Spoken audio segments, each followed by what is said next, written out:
فرزند زہرا یہ حالات برے ہیں۔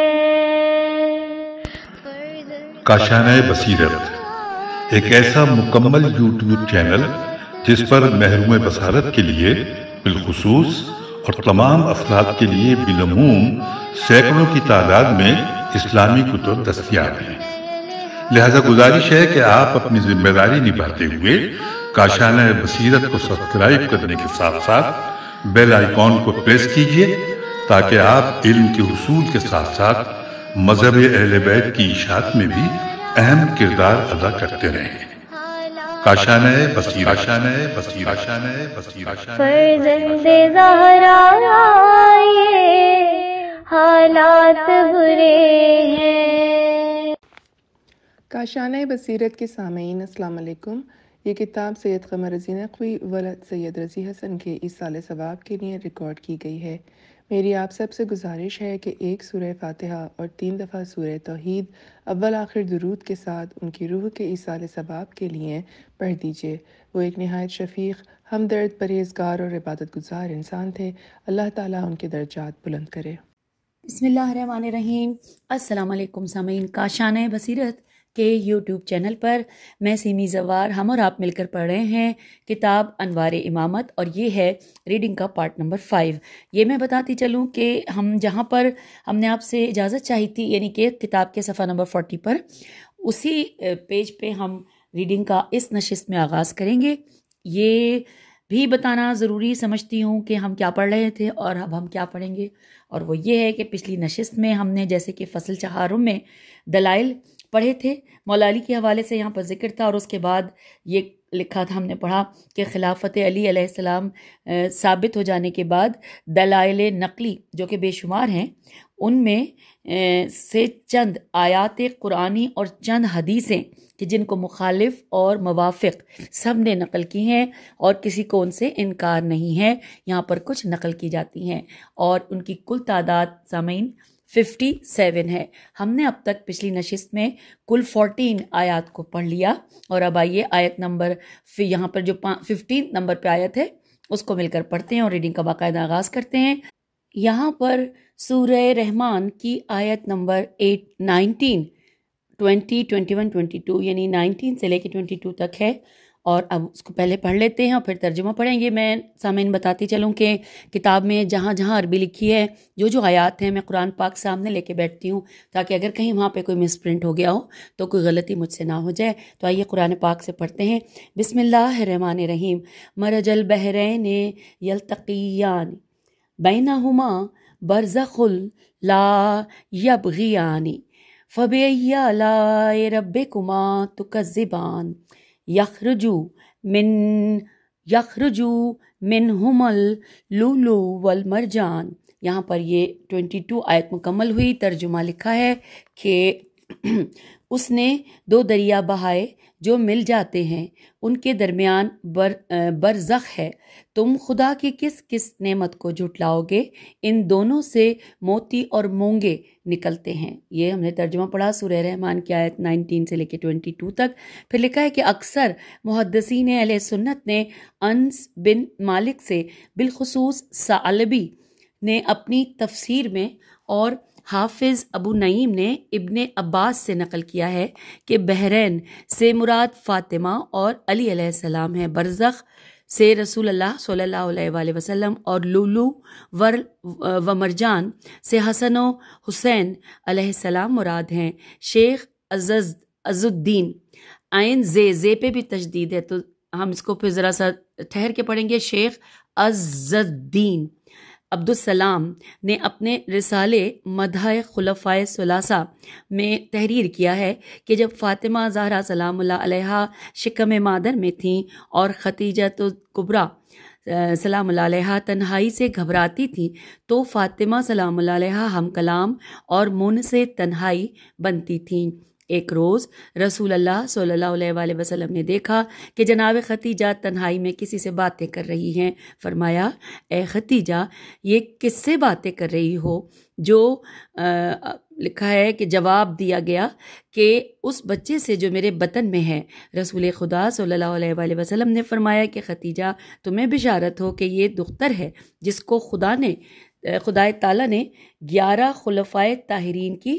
ماں بنایا ہے۔ جب فاطمہ زہرا سلام اللہ علیہا پیدا ہوئیں اور آغوش مادر سے آغوش پدر میں پرورش پائی تو ایک روز محمود فرشتہ من جانب رب جلیل پیغام لایا کہ اے ہمارے رسول صلی اللہ علیہ وآلہ وسلم، فاطمہ کا عقد ہم نے آسمان پر علی علیہ السلام کے ساتھ کر دیا، فرشتے اس کے گواہ ہیں، تم بھی فاطمہ سلام اللہ علیہ کا عقد زمین پر علی علیہ السلام کے ساتھ کر دو۔ چنانچہ رسول کریم صلی اللہ علیہ وآلہ وسلم نے بحکم خدا فاطمہ زہرا سلام اللہ علیہ کا عقد علی علیہ السلام کے ساتھ پڑھایا اور مرج البحرین کے مصداق بنے۔ دونوں کے درمیان واسطہ خود رسول خدا صلی اللہ علیہ وآلہ وسلم تھے، لہٰذا برزخ قرار پائے، اور بحرین کے التقاء سے لولو اور مرجان پیدا ہوئے، یعنی امام حسن علیہ السلام اور امام حسین علیہ السلام۔ اور اب آئیے 16ویں نمبر پہ یہاں پر جو آیت ہے وہ پڑھتے ہیں۔ سورہ احزاب آیت نمبر 56، ان اللہ و ملائکتہ یصلون علی النبی یا ایھا الذین آمنوا صلو علیہ وسلموا تسلیما۔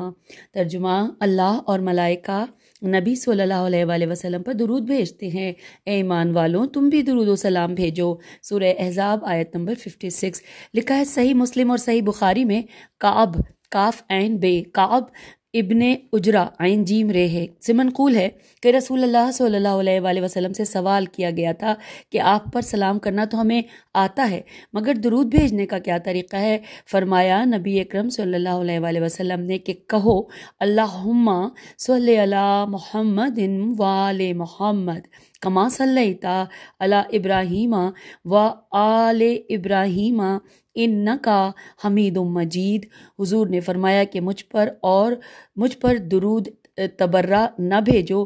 یعنی کہ صرف صلی علی محمد نہ کہو۔ ایک مرتبہ سلطان کے دربار میں ایک واعظ فضائل درود بیان کر رہا تھا۔ سلطان نے واعظ سے سوال کیا کہ کسی نبی علیہ السلام کی آل پر درود کا حکم نہیں ہے، مگر ہمارے نبی صلی اللہ علیہ وآلہ وسلم کی آل پر درود بھیجنا کیوں ضروری ہے؟ تو واعظ فکر میں پڑ گیا۔ سلطان نے واعظ سے کہا کہ آپ کہیں تو میں اس سلسلے میں کچھ روشنی ڈالوں؟ واعظ نے مختصر جواب میں کہا کہ بے شک۔ سلطان نے کہا کہ اس کی 2 وجوہات ہیں۔ اول یہ کہ انبیاء سابق کی شریعت متغیر اور منسوخ ہونے والی تھی اور ہمارے نبی صلی اللہ علیہ وآلہ وسلم کی شریعت قیامت تک قائم رہنے والی تھی، اس لیے خداوند عالم نے ضروری سمجھا کہ آل کا بھی ذکر ہو تاکہ پیروی کرنے والوں کو معلوم ہو جائے کہ محافظ دین باقی ہیں۔ اور دوم یہ کہ چونکہ دشمن ختمی مرتبت صلی اللہ علیہ وآلہ وسلم کو ابتر کہتے تھے تو خدا نے یہ چاہا کہ دنیا میں دشمنوں کی نسل باقی نہ رہے اور رسول صلی اللہ علیہ وآلہ وسلم کی نسل اور آل کا ذکر قیامت تک باقی رہے، حتیٰ کہ نماز میں بھی واجب قرار دیا ہے۔ چنانچہ ابن حجر نے اپنی کتاب سوائق محرقہ کے باب 10 میں شافعی کا یہ شعر بھی نقل کیا ہے۔ سامعین، یہ شعر عربی میں ہے، نیچے ترجمہ لکھا ہے کہ اے اہل بیت رسول صلی اللہ علیہ وآلہ وسلم، تمہاری دوستی کو اللہ نے قرآن میں واجب قرار دیا ہے اور آپ کی عظمت کے لیے یہ بات ہی کافی ہے کہ جو آپ پر نماز میں درود نہ بھیجے اس کی نماز ہی نہیں ہوئی۔ پھر لکھا ہے فرقہ امامیہ بریکٹ میں ہے اثنائے عشری میں جب بھی نام محمد والے محمد صلی اللہ علیہ وآلہ وسلم آتا ہے تو درود بھیجنا واجب ہوتا ہے۔ حضرت علی علیہ السلام کی ممتاز فضیلتوں میں سے ایک یہ بھی ہے۔ تو یہاں پر کل ہم نے 16 پڑھ لی۔ اب 17ویں نمبر پہ ہے جو آیت وہ سورہ احزاب کی آیت نمبر 58 یہاں پہ لکھی ہے ترجمہ کہ جو لوگ ایذا دیتے ہیں مومنین اور مومنات کو بغیر کچھ کیے ہوئے، منافقین کی ایک جماعت حضرت علی علیہ السلام کو ایذا پہنچاتی تھی۔ اچھا، یہاں پہ ترجمہ مکمل ہو گیا کہ بغیر کچھ کیے ہوئے، والذین یؤذون المؤمنین والمؤمنات بغیر ما اکتسبوا، تو ترجمہ ہم نے پڑھ لیا۔ پھر لکھا ہے منافقین کی ایک جماعت حضرت علی علیہ السلام کو ایذا پہنچاتی تھی، یہ آیت نازل ہوئی۔ اور دوسری سابقہ آیت بھی جو کہ سورہ احزاب کی آیت نمبر 57 ہے کہ ان الذین یؤذون اللہ ورسولہ لعنہم اللہ فی الدنیا والآخرہ، اور اس کے بعد لکھا ہے کہ یہ بھی شان امیر المومنین علیہ السلام میں سے ہے۔ یہ اس آیت کے نزول کے بعد رسول خدا صلی اللہ علیہ وآلہ وسلم نے اپنا ایک بال اپنی 2 انگلیوں سے پکڑا اور فرمایا یا علی من ازا بشعرت۔ یہاں پر ہم اس کا ترجمہ پڑھ لیتے ہیں کیونکہ اس میں حدیث میں زیر زبر پیش نہیں ہے، اور ہے یہ 2 لائنوں میں لکھا ہے، یعنی اے علی علیہ السلام، جس نے تمہیں اس ایک بال کے برابر بھی تکلیف پہنچائی اس نے مجھے تکلیف پہنچائی، اور جس نے مجھے تکلیف پہنچائی اس نے خدا کو تکلیف پہنچائی، اور جس نے خدا کو تکلیف پہنچائی وہ اس پر خدا کی لعنت ہے۔ اور اب آئیے 18ویں نمبر پہ آیت دی گئی ہے سورہ الحاقہ آیت نمبر 12، لکھا ہے کہ ترجمہ کہ محفوظ رکھے گا اس نصیحت کو نصیحت سننے والا کان، سورہ الحاقہ آیت نمبر 12۔ حدیث میں ہے کہ اس آیت کے نزول کے بعد رسول خدا صلی اللہ علیہ وآلہ وسلم نے فرمایا کہ اے علی علیہ السلام، میں نے خدا سے دعا کی کہ علی علیہ السلام کے کان کو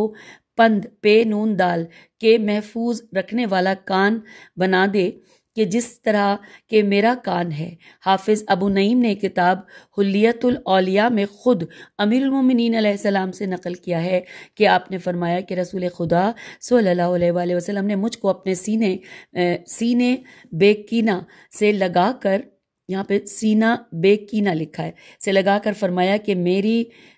میرے رب نے مجھے حکم دیا کہ میں تم کو اپنے نزدیک تر رکھوں اور تمہیں تعلیم دوں ایسی کہ تم نہ بھولو۔ اور پھر امیر المومنین علیہ السلام نے فرمایا کہ اس کے بعد جو کچھ بھی میں نے رسول صلی اللہ علیہ وآلہ وسلم سے سنا ایسا محفوظ رکھا کہ کبھی فراموش ہی نہ ہوا۔ اور اب ہم آ گئے ہیں 19 نمبر پہ جو آیت کا ذکر ہے، سورہ بینہ کی آیت نمبر 7 ہے، ان الذین آمنوا وعملوا الصالحات اولئک ہم خیر البریت۔ ترجمہ کہ جو لوگ ایمان لائے اور نیک کام کیے وہی بہترین مخلوقات ہیں، سورہ بینہ آیت نمبر 7۔ لکھا ہے جمہور اہل سنت نے، حتیٰ کہ ابن حجر نے سوائق محرقہ میں ابن عباس سے اور صاحب کشف الغمہ نے حافظ ابن مردویہ سے روایت کی ہے کہ فرمایا رسول خدا صلی اللہ علیہ وآلہ وسلم نے کہ اے علی علیہ السلام، اس کا مصداق تو ہے اور تیرا شیعہ جو روز قیامت مسرور و شاد ہوں گے اور تیرے دشمن ذلیل و خوار ہوں گے۔ اور اب 20 نمبر پہ آیت لکھی ہے، پڑھتے ہیں، جس کا ترجمہ ہے کہ قسم ہے عصر کی کہ انسان خسارے میں ہے مگر وہ لوگ کہ جو ایمان لائے اور عمل صالح کیے، والعصر ان الانسان لفی خسر الا الذین آمنوا وعملوا الصالحات۔ اور یہاں پہ ہم نے ترجمہ پڑھ لیا، لکھا ہے مراد ان الانسان لفی خسر سے انسان خسارے میں ہے، بالخصوص ابو لہب اور ابو جہل ہیں، کیونکہ یہ جناب رسالت مآب صلی اللہ علیہ وآلہ وسلم کو کہا کرتے تھے کہ محمد خسارے میں ہے۔ اس لیے خداوند عالم نے یہ آیت نازل فرمائی اور قسم کھائی عصر کی، اور عصر سے مراد نماز عصر یا عصر ہر پیغمبر علیہ السلام یا عصر خاتم الانبیاء علیہ السلام یا عصر عجائب علیہ السلام وغرائب، اور مراد الا الذین آمنوا وعملوا الصالحات سے امیر المومنین ہیں، یعنی ہر شخص دنیا میں مبتلائے زیاں کاری ہے، طلب دنیا میں محو و مدہوش ہے، جو حق طاعت الہی ہے اس کو بخوبی ادا نہیں کرتا، لہٰذا خسارے میں ہے، مگر وہ جو ایمان لائے اور اعمال نیک بجا لائے اور دنیا کے بدلے آخرت خریدی۔ ظاہر ہے کہ بعد رسول صلی اللہ علیہ وآلہ وسلم اس آیت کا مصداق سوائے امیر المومنین علیہ السلام کے اور کون ہو سکتا ہے، کیونکہ اور کون ہے جو سب سے پہلے ایمان لایا اور مہد سے لحد تک اعمال صالح بجا لایا ہو بجز امیر المومنین علی علیہ السلام کے۔ اور یہاں بریکٹ میں لکھا ہے العصر کی آیت نمبر 1 تھی یہ جو ہم نے پڑھی، اور اب ہم پہنچ گئے 21ویں نمبر پہ جس آیت کا یہاں ذکر ہے وہ سورہ توبہ کی آیت 119۔ ترجمہ بھی ہم پڑھ لیتے ہیں پہلے۔ چلیے کہ اے وہ لوگو جو ایمان لائے اللہ سے ڈرو، یعنی اختیار کرو تقوی اور صادقین کے ساتھ ہو جاؤ۔ یا ایہا الذین آمنوا اتقوا اللہ وکونوا مع الصادقین۔ ترجمہ ہم نے پڑھ لیا۔ یہ آیت سورہ توبہ آیت نمبر 119۔ اس آیت میں خدا نے واجب قرار دیا ہے کہ مومن صادقین کے ساتھ ہو جائیں، کیونکہ صادقین جو خدا کی نظر میں صادق اور سچے ہیں، جن کا نشان آیہ مباہلہ میں دیا گیا ہے، اگر مومن ان کے ساتھ ہو جائیں گے تو ارتکاب جرم بریکٹ میں لکھا ہے گناہ سے محفوظ رہیں گے، چونکہ یہ صادقین معصوم ہیں۔ اور پھر لکھا ہے کہ حافظ ابو نعیم نے ابن عباس سے نقل کیا ہے کہ یہ آیت جناب امیر علیہ السلام کی شان میں نازل ہوئی ہے، جس طرح کہ دوسری آیت ورکعوا مع الراکعین۔ اور اب آئیے سامعین 22 نمبر پہ آیت سورہ مائدہ آیت نمبر 67 لکھی ہے، مل کر پڑھتے ہیں۔ یا ایہا الرسول بلغ ما انزل الیک من ربک وإن لم تفعل فما بلغت رسالتہ۔ اور یہاں پہ اس کے بعد ڈیش ڈیش ڈیش ہے، اور ترجمہ اس وقت نظر نہیں آ رہا، یعنی یہاں پر نہیں ہے، آگے چل کے شاید ہو۔ سورہ مائدہ آیت نمبر 67۔ اللہ کے رسول صلی اللہ علیہ وآلہ وسلم نے جب آخری حج کے فریضے سے فراغت پائی اور مدینے کا رخ کیا، اسی اثنا جبرائیل علیہ السلام من جانب رب العزت پیغام لائے کہ اے ہمارے رسول، علی علیہ السلام کو امام کل انام بنا کر لوگوں سے بیعت لے لو، اور میرا یہ پیغام لوگوں تک پہنچا دو کہ علی علیہ السلام میرا بندہ اور میرے رسول صلی اللہ علیہ وآلہ وسلم کا وصی و خلیفہ ہے، اس کی اطاعت میری اطاعت ہے، اس کا مخالف میرا مخالف ہے، اور میرا مخالف دائرہ اسلام سے خارج ہے۔ بریکٹ میں یہاں لکھا ہے سورہ مائدہ آیت نمبر 67۔ ہم پیج 45 پہ آ گئے ہیں کتاب کے۔ لکھا ہے رسول خدا صلی اللہ علیہ وآلہ وسلم نے علی مرتضیٰ علیہ السلام کو طلب فرمایا اور خلوت میں نزول جبرائیل علیہ السلام اور خواہر اسرار نبوت پر تا دیر گفتگو کی۔ کسی رازداں نے اس غیر معمولی خلوت کو دیکھ کر رسول خدا صلی اللہ علیہ وآلہ وسلم سے با احوال خلوت پوچھا، تو لکھا ہے کہ محبوب الہی صلی اللہ علیہ وآلہ وسلم نے اخفائے راز کا وعدہ لے کر امتحاناً کچھ راز سے آگاہ کر دیا، مگر وہ راز فوراً فاش ہوا اور اس کی خبر منافقین تک پہنچی۔ بریکٹ میں لکھا ہے کہ قرآن میں اس واقعے کی طرف اشارہ ہے، بریکٹ کلوز۔ منافقین ہلاکت رسول خدا صلی اللہ علیہ وآلہ وسلم کی تدابیر سوچنے لگے۔ اب یہاں پہ لکھا ہے واقعہ عقبہ۔ پھر لکھا ہے کہ اس کی دلیل یہ ہے کہ حبیب خدا صلی اللہ علیہ وآلہ وسلم افشائے راز سے ملول ہوئے، مدینے کی جانب منزل بمنزل روانہ ہوئے کہ مقام کراؤن نعیم کاف رے الف عین الف لام نون، نون پہ تشدید ہے، اور الف لام نون عین یہ میم پر جبرائیل علیہ السلام نازل ہوئے اور من جانب اللہ یہ تاکیدی پیغام لائے، فَلَعَلَّكَ تَارِكٌ بَعْضَ مَا يُوحَىٰ إِلَيْكَ وَضَائِقٌ بِهِ صَدْرُكَ، یعنی بعض وحی جو ہم نے پہنچائی اس کو تم نے ترک کیا، کیا تمہارا سینہ تنگ ہو گیا؟ اور بریکٹ میں لکھا ہے سورہ ہود آیت نمبر 12۔ اس کے بعد منزل غدیر خم آئی اور جبرائیل علیہ السلام پھر تاکیدی حکم لائے، یا ایھا الرسول بلغ ما انزل الیک من ربک، سورہ مائدہ آیت نمبر 67 ترجمہ، اے رسول صلی اللہ علیہ وآلہ وسلم پہنچا دو لوگوں کو وہ حکم جو خدائے تعالیٰ نے تم تک پہنچایا ہے، اور اگر یہ نہ پہنچایا تو گویا تم نے تبلیغ رسالت کا کوئی کام انجام ہی نہیں دیا، اور اگر تمہیں خطرہ ہے یا اندیشہ ہے تو ہم تمہاری حفاظت کا وعدہ کرتے ہیں۔ نیکسٹ پیراگراف میں ہے، معلوم ہوا کہ رسول صلی اللہ علیہ وآلہ وسلم کو گیدڑ، بھیڑیوں اور کتوں کا خطرہ نہیں تھا بلکہ منافقوں سے خطرہ تھا، چنانچہ آیت نے من الناس کہہ کر اس خطرے کو واضح کر دیا ہے۔ اللہ کا رسول صلی اللہ علیہ وآلہ وسلم اپنے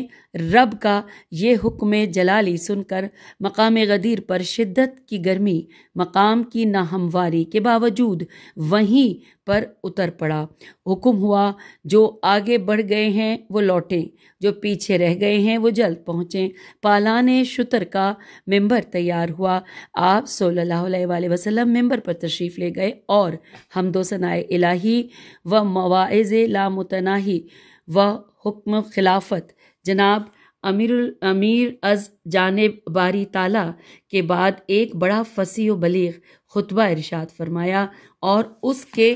بعد فرمایا کہ سنو سنو، بغور سنو اور اطاعت کرو، اے مومنو کہ خدا نے مجھے حکم دیا ہے کہ میں اس کا حکم یہ تم تک پہنچا دوں کہ قرار دیا ہے خدا نے تمہارے درمیان امور دین اور دنیا کے لیے ایک امام، جس کی اطاعت ہر مہاجر اور ہر انصار، غائب و حاضر، عرب و عجم، صغیر و کبیر، آزاد و غلام، سیاہ و سفید، الغرض سب پر فرض ہے، اور جو بھی خدا کی وحدانیت کا اقرار کرتا ہے وہ خوب جان لے کہ اس امام کی اطاعت سب پر واجب ہے، جو اس کا مخالف ہے وہ ملعون ہے، اور خوب جان لو کہ بعد خدا میرا حکم واجب التعمیل ہے، اور میرے بعد علی علیہ السلام اور اولاد علی علیہ السلام۔ نیکسٹ پیراگراف میں لکھا ہے، خطبہ غدیر چونکہ بڑا طولانی ہے جو 10 ورق میں بھی نہیں آ سکتا، لہٰذا بنظر اختصار آخری واقعہ بیان کیا جاتا ہے کہ رسول خدا صلی اللہ علیہ وآلہ وسلم نے بعد ختم خطبہ حضرت علی علیہ السلام کو بالائے ممبر بلایا تاکہ سارا مجمع بخوبی مشاہدہ کر لے، اور پھر لوگوں سے فرمایا، تقریباً 1,20,000 کا وہاں پر مجمع تھا، اور لوگوں سے فرمایا کہ الستو اولا بکم من انفسکم، یعنی کیا میں تمہارے نفسوں سے اولا نہیں ہوں؟ مجمع نے بآواز بلند کہا کہ بلا، بے لام اور چھوٹی ہے یہاں پہ ہے کہ یا ساتھ لکھا ہے بلا یا رسول اللہ، کہ بے شک اے رسول اللہ صلی اللہ علیہ وآلہ وسلم آپ ہمارے نفسوں سے اولا و افضل ہیں۔ تو پھر آپ صلی اللہ علیہ وآلہ وسلم نے فوراً فرمایا کہ من کن تو مولا فعلی المولا ہو، یعنی جس کا میں مولا ہوں اس کا مولا میرے بعد علی علیہ السلام ہے، اور پھر دست دعا بلند فرمائے، اللہم و آل من و آلہ و آد من آدہ، اور پھر یہاں پہ ڈیش ڈیش ڈیش لکھا، اور پھر لکھا ہے کہ اے اللہ دوست رکھ اس کو جو علی کو دوست رکھے، اور دشمن رکھ اس کو جو علی علیہ السلام سے دشمنی رکھے، اور نصرت کر اس کی جو علی علیہ السلام کی نصرت کرے، اور ذلیل و خوار رکھ اس کو جو علی علیہ السلام کو زبوں رکھے، اور حق و صداقت کو پھیر دے اس طرف جدھر علی علیہ السلام پھرے۔ اور اس کے بعد سارے مجمع نے حضرت علی علیہ السلام کو سلام کیا، السلام علیکہ یا امیر المومنین۔ سب سے پہلے حضرت عمر بن خطاب نے اٹھ کر کہا، بخن بخن یا علی، اصبحت مولائی و مولا کل مومن و مومنہ، یعنی مبارک ہو اے علی علیہ السلام، آپ مولا ہو گئے میرے اور تمام مومنین کے، مومنات کے۔ اور لکھا ہے شعرائے عرب نے قصیدے کہے، حسان ابن ثابت نے رسول اللہ صلی اللہ علیہ وسلم سے اجازت حاصل کر کے قصیدہ پڑھا جو کہ بہت مشہور ہے۔ ابن عباس، ابو ذر اور حذیفہ راوی ہیں کہ ابھی بیعت والے متفرق نہ ہوئے تھے کہ رسالت مآب صلی اللہ علیہ وسلم کو جبرائیل امین علیہ السلام نے نازل ہو کر تہنیت دی اور یہ آیت نازل ہوئی، الیوم اکملت لکم دینکم واتممت علیکم نعمتی ورضیت لکم الاسلام دینا۔ ترجمہ: اے ہمارے رسول صلی اللہ علیہ وسلم، تمہیں بشارت ہو کہ آج کامل کر دیا دین کو اور تمام نعمتیں مکمل کر دیں اور تمہارے دین اسلام سے ہم راضی ہوئے۔ سورہ مائدہ کی آیت نمبر 3۔ اس سے معلوم ہوتا ہے کہ خدا کے نزدیک دین کے اصول ہوں یا فروع، امامت سے زیادہ ضروری اور واجب نہیں۔ یہ خبر جب اطراف و جوانب میں منتشر ہوئی تو حارث بن نعمان جو قبیلہ فہر فہر کا بڑا سردار تھا، اس خبر کو سن کر غصے سے دیوانہ ہو گیا۔ خدمت رسول صلی اللہ علیہ وسلم میں مدینے آیا اور حضرت ختمی مرتبت صلی اللہ علیہ وآلہ وسلم سے بگڑ کر کہا کہ تم نے توحید، نبوت، نماز، روزے اور زکوٰۃ کا حکم دیا، ہم نے قبول کیا، مگر آپ پھر بھی راضی نہیں ہوئے اور اب اپنے پسر ام کی خلافت بھی ہمارے کاندھوں پر رکھ دی۔ پھر ساتھ ہی لکھا ہے کہ سچ بتلائیے کہ یہ آپ کا حکم ہے یا اللہ تعالیٰ کا؟ تو رسول خدا صلی اللہ علیہ وسلم نے قسم کھا کر فرمایا کہ یہ سب کچھ خدا کے حکم سے واقع ہوا ہے۔ یہ سن کر بڑبڑاتا ہوا لوٹا اور آسمان کی طرف رخ کر کے چلایا، اے خدا، جو کچھ محمد نے کہا اگر یہ حق ہے تو مجھ پر آسمان سے ایک پتھر گرا، کیونکہ میں اس خبر کو سننے کی تاب نہیں لا سکتا۔ ابھی دشمن علی علیہ السلام کا کلام تمام بھی نہ ہوا تھا کہ آسمان سے ایک پتھر اس کے سر پر آ گرا اور نیچے سے نکل گیا۔ قرآن نے پکار کر کہا، یہاں پہ یہ سورہ المعارج کی آیت نمبر 1 ہے کہ قرآن نے پکار کر کہا، سالا سائلو بے عذاب واقع، کہ ترجمہ ساتھ ہی لکھا ہے کہ سوال کیا سوال کرنے والے نے واقع ہونے والے عذاب کا جو واقع ہوا۔ پھر لکھا ہے حارث ملعون کے اس واقعے سے یہ بھی ثابت ہو گیا کہ مولا کے معانی حاکم اور اولا بتصرف کے ہیں۔ اولا یہاں پہ ہونا چاہیے، الف پہ غلطی سے شاید زبر پڑ گیا، بتصرف کے ہیں، ورنہ وہ کیوں اپنے آپ کو ہلاکت میں ڈالتا۔ علاوہ عزیز ظاہر ہے ایسی شدت کی گرمی کے وقت کہ لوگ اپنی ردائیں اور ابائیں زیر پا رکھتے تھے، غیر ہموار جگہ اور غیر وقت پالانے شتر کا ممبر بنانا، لوگوں کو ایک جگہ جمع کرنا اور اتنا طولانی خطبہ دینا جب تک کہ امر عظیم پیش نظر نہ ہو، بے معنی ہے۔ اگر یہ رسم تاج پوشی نہ ہوتی تو اتنی گرم جوشی نہ ہوتی۔ اس واقعے سے انکار کرنے والے یا دشمنی سے محبت کے معانی لینے والے ذرا اپنی معتبر و مستند کتب اٹھا کر دیکھیں۔ شیخ محدث عماد الدین ابن کثیر شامی شافعی نے تاریخ کبیر میں جو 2 جلدوں پر مشتمل ہے، جس میں احادیث غدیر جمع کی گئی ہیں، تحریر کیا ہے کہ ابو المعانی جوینی شافعی نے کہا ہے کہ میں نے بغداد میں ایک صحافی کے ہاتھ میں واقع غدیر پر ایک کتاب دیکھی جس کی پشت پر لکھا تھا کہ جلد بست و ہشتم،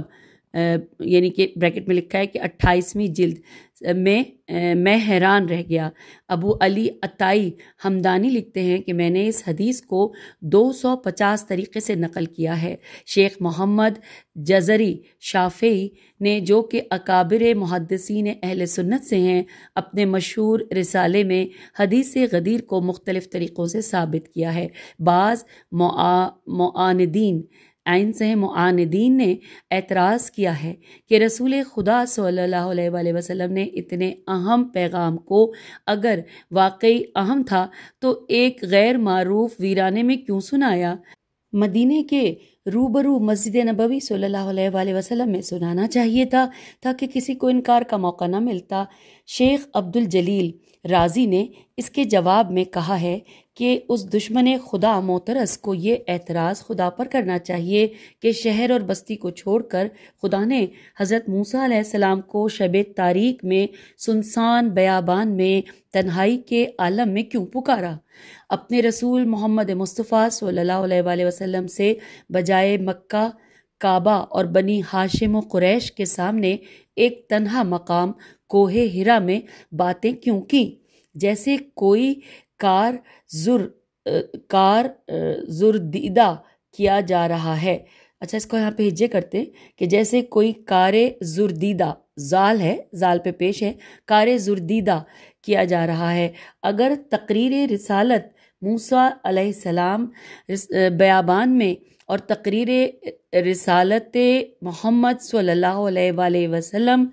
غار ہرا میں نبوت کو کوئی نقصان نہیں پہنچا سکتی تو تقرر ہونا چاہیے، میرے خیال ہے یہ تقریر، چلیں جو بھی لکھا تقریر ہے، تو تقریر امامت علی علیہ السلام بیابان میں امامت کو کیا نقصان پہنچا سکتی ہے؟ تقریر ہی ہے بالکل۔ یا بعض لوگوں کا اعتراض یہ بھی ہے کہ قرآن میں جس طرح اور انبیاء کا نام لیا گیا ہے، اس موقع پر خدا اس آیت میں بھی علی علیہ السلام کے نام کا ذکر کر دیتا، بتا دیتا کہ شک اور شبہ کی گنجائش ہی نہ رہتی۔ یہ لوگ در حقیقت حق فراموش اور یفعل اللہ ما یشاء کو بھولے ہوئے ہیں۔ ان کو خدا سے یہ پوچھنا چاہیے کہ نماز کا تو ذکر کر دیا، یہ کیوں نہیں بتلایا کہ کتنی رکعتیں فرض اور کتنی سنت پڑھیں، سفر میں کتنی، حضر میں کتنی، زکوٰۃ کا حکم دے دیا اور احکام زکوٰۃ اور تعداد واضح نہیں کی؟ ایسا کیوں ہے؟ اگر اس کے ظاہر نہ کرنے سے نماز اور زکوٰۃ میں کوئی خلل واقع نہیں ہوتا، اس لیے کہ معلم کتاب بھی کتاب کے ساتھ ہے، تو قرآن میں علی علیہ السلام کے نام کو کسی مصلحت کے تحت مندرج نہیں کیا، تو معلم قرآن سے پوچھو تاکہ بعثت رسول صلی اللہ علیہ وآلہ وسلم ابس نہ قرار پائے۔ واقع غدیر کے متعلق محمد غزالی جیسے متصب نے بھی لکھا ہے کہ جس کی تائید ابن جوزی نے بھی کی ہے کہ لوگوں نے پہلے تو فرمان الہی اور حکم رسالت صلی اللہ علیہ وآلہ وسلم کو قبول کیا، بعد میں حب دنیا سے اس حکم کو مطلقاً بھلا دیا۔ مختصر یہ ہے کہ احمد بن حنبل نے اپنی کتاب مسند میں اور ثعلبی نے اپنی تفسیر میں، ابن مغازی شافعی نے کتاب مناقبت میں اور ابن عقیدہ نے 150 طریقے سے، دیگر اکابر اہل سنت نے مثلا ابن جوزی شافعی نے اپنی کتاب المطالب فی مناقب آل ابی طالب میں تحریر کیا ہے کہ یہ آیا وفی ہدایہ شان امیر المومنین علی ابن ابی طالب علیہ السلام میں نازل ہوا ہے۔ رسول خدا نے یوم غدیر آپ کو اس قدر بلند کیا کہ لوگوں نے سفیدیے زیر بغل رسول صلی اللہ علیہ وآلہ وسلم کو دیکھا اور آیات مذکورہ کو 3 مرتبہ بآواز بلند فرمایا اور پھر فرمایا کہ اس پروردگار کا کس طرح شکر ادا ہو کہ جس نے دین کو کامل فرمایا اور میری پیغمبری اور علی علیہ السلام کی ولایت سے راضی ہوا، اور اس کے بعد پھر یہ فرمایا کہ من کنت مولا فہذا علی مولا۔ ان تمام واقعات کی صحت اور دلائل کے بعد بھی اگر کسی کو شک ہے تو سوائے مخالفت رسول صلی اللہ علیہ وآلہ وسلم اور عناد علی علیہ السلام کے اور کیا کہا جا سکتا ہے؟ کیا کسی کی ولایت اور خلافت پر بعد رسول صلی اللہ علیہ وآلہ وسلم اس سے زیادہ بھی کوئی دلیل ہو سکتی ہے؟ سامعین، یہاں پہ یہ مکمل ہوا، اور اب ہم 23ویں نمبر پہ جو آیت ہے اس کو بھی پڑھ لیتے ہیں۔ لکھا ہے کہ اس سورے کو سورہ توبہ، سورہ فاضحہ اور سورہ عذاب بھی کہتے ہیں۔ یہاں پہ سورہ ویسے عربی میں کچھ بھی نہیں لکھا، بس صرف یہیں سے یہ گفتگو شروع ہوئی۔ لکھا ہے کہ اس سورے میں چونکہ کفار سے بیزاری، منافقین کی رسوائی اور مشرکین پر عذاب کا ذکر ہے، اس لیے اس سورے کو خلاق عالم نے اپنی نشانی رحمت بسم اللہ الرحمن الرحیم سے شروع بھی نہیں کیا ہے۔ جب یہ سورہ نازل ہوا تو علماء فریقین اس پر متفق ہیں کہ یہ سورہ رسول خدا صلی اللہ علیہ وآلہ وسلم نے حضرت ابو بکر کو دیا کہ حج کے موقع پر اہل مکہ کے روبرو اس سورے کو پڑھے۔ ابھی موصوف سورے کو لے کر روانہ ہی ہوئے تھے کہ جبرائیل امین راستے میں آئے اور بعد سلام کہا کہ یہ حکم پر کردگار ہے کہ سورے کو لے کر تم خود جاؤ یا اس کو بھیجو جو تم میں سے ہو۔ تو رسول خدا صلی اللہ علیہ وآلہ وسلم نے علی بن ابی طالب علیہ السلام کو بلا کر ناقہ غضبہ غین ضاد بے الف دیا اور فرمایا کہ اس پر سوار ہو کر جلد جاؤ اور ابو بکر ابن ابو قحافہ سے وہ سورہ لے کر کہ جو انہیں دیا گیا تھا میرا کار نیابت بجا لاؤ۔ چنانچہ حزب الارشاد رسول صلی اللہ علیہ وآلہ وسلم امیر المومنین علیہ السلام فوراً روانہ ہوئے اور حضرت ابو بکر سے وہ سورہ لے کر اہل مکہ اور تمام کفار مکہ کے روبرو سورے کو پڑھ کر سنایا۔ ابو بکر نے لوٹ کر رسول خدا صلی اللہ علیہ وآلہ وسلم سے اس کی وجہ معلوم کی تو آپ صلی اللہ علیہ وآلہ وسلم نے فرمایا کہ حکم خدا ہوا کہ میں خود جاؤں یا اس کو بھیجوں جو مجھ سے ہو، چونکہ علی علیہ السلام مجھ سے ہے اس لیے ان کو بھیجا گیا، اب نتیجہ آپ خود نکالیے۔ پھر لکھا ہے سامعین کی حقیقت یہ ہے کہ تبلیغ سورہ براءت کوئی معمولی کام نہیں تھا۔ پورے کفار مکہ کے سامنے ایک آدمی ان کو برا بھلا کہے تو ظاہر ہے کہ اس آدمی کا حشر کیا ہوگا، یا تو ان کی آغوش میں جا کر بیٹھنا پڑے گا یا زمین کی گود میں۔ اس کو بعد نبی صلی اللہ علیہ وآلہ وسلم صرف وسیع ہی انجام دے سکتا ہے۔ سلام ہو اس شیر خدا کی جرت و ہمت کو۔ حضرت موسیٰ علیہ السلام کو حکم ہوا کہ اے موسیٰ جاؤ اور فرعون کو متنبع کرو۔ جناب موسیٰ علیہ السلام نے کہا کہ خدایا میں ڈرتا ہوں کہ میں نے ان کے ایک آدمی کو قتل کیا ہے، اور علی علیہ السلام جس نے کفار مکہ کے اکابرین کو کافی تعداد میں قتل کیا تھا، انہی کی منقصت میم نون قاف صاد تے ان کے سامنے بے خوف ہو کر سناتا ہے، اور کفار مکہ کی مجال نہیں کہ جو شیر خدا کی طرف گھور کر بھی دیکھ سکتے۔ چنانچہ اس شجاعت اور دلیری کا ان پر وہ رعب بیٹھا جس کے نتیجے میں مکہ فتح ہو گیا، اور اب ہمیں رسول کی نیابت کے لیے رجل و منک تلاش کرنا پڑے گا۔ سامعین یہاں پر پیج 50 پہ آپ سے اجازت، اس کے اگلی آیات اگلی نشست میں پڑھیں گے۔ خدا حافظ، فی امان اللہ۔